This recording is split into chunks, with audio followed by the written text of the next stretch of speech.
Recently, we have observed a shift in the market dynamics, with buyers increasingly making compromises to secure deals.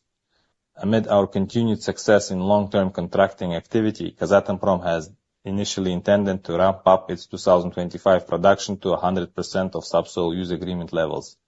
However, the uncertainty around the sulphuric acid supplies for 2025 needs and delays in the construction works at the newly developed deposits resulted in the need to reevaluate our 2025 plans.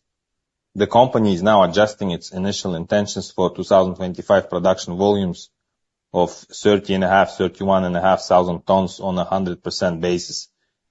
Kazatomprom's 2025 production is now expected to be between 25 and 26,500 tons, an approximately 12% growth compared to its 2024 guidance.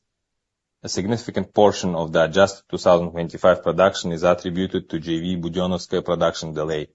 The JV is expected to result in a nearly 80% miss from its 2024 production target under subsoil use agreement and more than 65% miss in 2025.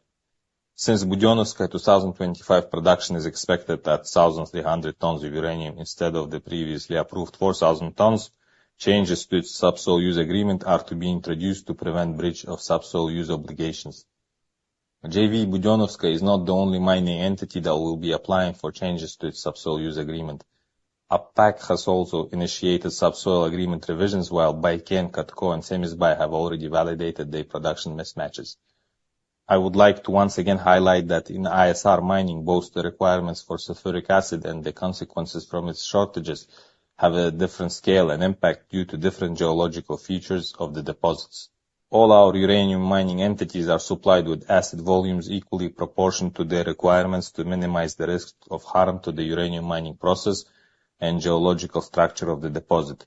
However, depending on the geological and technological condition of the deposits, the recovery process requires different efforts, meaning that the same amount of undersupply of sulphuric acid to different blocks can have varying negative effects on production rates.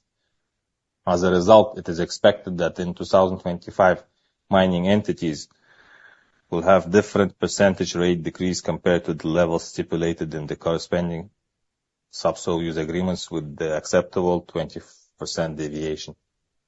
For example, if the changes of Budenovskoye production targets are approved and corresponding amendments to subsoil use agreement are signed, this JV will potentially result in producing at 100% of its updated subsoil use agreement level, instead of a current more than 65% miss estimate. Despite 2025 production plan adjustments, Kazatomprom remains fully committed to fulfilling its existing 2025 sales commitments. We have a comfortable level of inventories to meet these commitments.